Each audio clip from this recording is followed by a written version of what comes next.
جی، اب جو باتیں ذکر کی جا رہی ہے وہ میدان حشر کے احوال ہیں۔ میدان حشر کا احوال کیا ہے؟ دیکھیے، سب سے پہلے تو ہمیں یہ جاننا ہوگا کہ حشر نشر یا اسی طریقے سے عالم آخرت یہ کیا چیز ہوتی ہے۔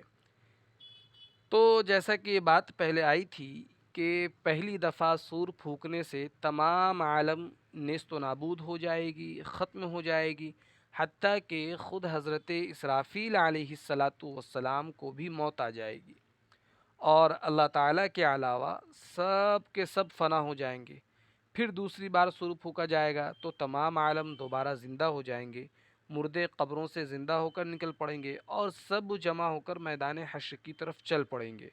یہی دوبارہ زندگی جب ملے گی تو اسی کو حشر و نشر یا مرنے کے بعد دوبارہ زندگی ہونا کہتے ہیں۔ اور عالم آخرت اور میدان حشر کے کچھ حوال آپ کے سامنے ذکر کر دوں کہ جب دوسری مرتبہ سور پھونکنے پر تمام عالم بیدار ہو جائے گا اور مردے زندہ ہو جائیں گے تو سورج سوا نیزے پر آ جائے گا۔ نیزہ آپ سمجھتے ہیں، کمان، نیزہ۔ تو سورج جو ہے سوا نیزے پر آ جائے گا اور لوگ اپنے اعمال کی نسبت سے پسینے میں ڈوبے ہوئے ہوں گے۔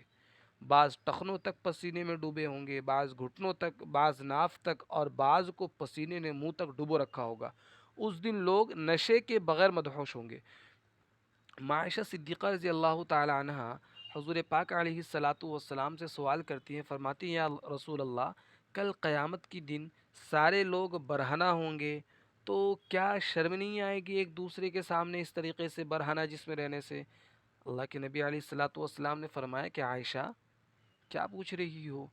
قیامت کے دن لوگ اپنے گناہوں کی نسبت سے پسینے میں شرابور ہوں گے، اور کسی شخص کو ایک دوسرے کو دیکھنے کا موقع ہی کہاں ملے گا؟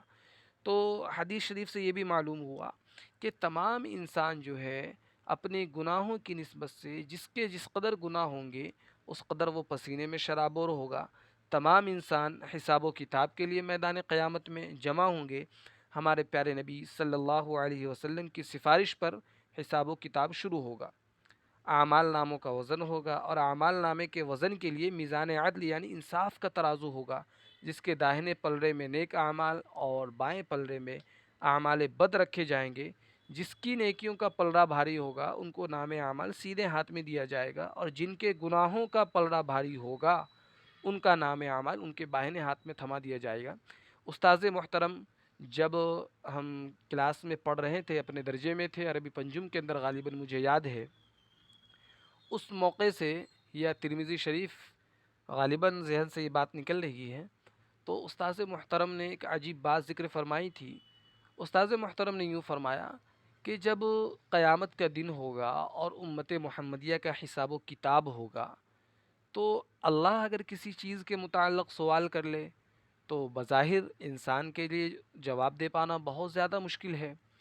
تو فرمایا کہ اللہ تعالی حساب امت محمدیہ کا اس طور پر لیں گے، اس کی مثال انہوں نے یوں دی کہ جب آپ کو کوئی کام لکھنے کے تعلق سے دیا جا رہا ہو اور دن مزید دیے جا رہے ہوں کہ آج کل کا کام اگر نہ ہوا ہو تو آج اس کی تکمیل کر لے، اور استاذ ایک دن یوں کہیں کہ بیٹا آپ کی کاپی لائیے، اور لانے کے بعد استاذ ایک ایک پیج کو، ایک ایک صفحے کو پلٹ کر دیکھے، اچھا فلاں تاریخ کی بتائیں، فلاں تاریخ کی بتائیں، تو طالب علم پر ایک قسم کا خوف طاری ہو جاتا ہے کہ اب تو میں پھنس گیا، اب تو مجھے سزا ملے گی۔ تو استاذ محترم نے کہا کہ اللہ تعالیٰ جو ہے اسی طریقے سے امتحان لیں گے۔ جب امت محمدیہ کا امتحان ہونا شروع ہوگا تو اللہ تعالیٰ فرمائیں گے لاؤ بھائی تمہارا نام اعمال لاؤ، لاؤ بھائی تمہارا نام اعمال لاؤ، اور فٹافٹ چلو چلو چلو تم بھی چلو چلو۔ لیکن جس سے سوال کر لیا گیا، حدیث مبارکہ میں، قرآن کریم کی تفسیروں میں ہے، حدیث مبارکہ میں اللہ کے نبی نے فرمایا من نوقش عذبا، جس سے اللہ نے مناقشہ کر لیا کہ بھئی فلاں تاریخ کا ہمیں بتاؤ کہ آپ نے اس دن کیا کیا تھا، تو فرمایا کہ وہ شخص عذاب میں گرفتار ہوگا۔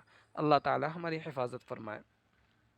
تو یہ جو امت محمدیہ کے امتحان لینے کا جو طریقہ ہوگا، تو فرمائیں کہ جن کا نام اعمال کا پلڑا بھاری ہوگا ان کے سیدھے ہاتھ میں نام اعمال دیے جائیں گے، اور جن کے گناہوں کا پلڑا بھاری ہوگا ان کا نام اعمال ان کے بائیں ہاتھ میں دیا جائے گا۔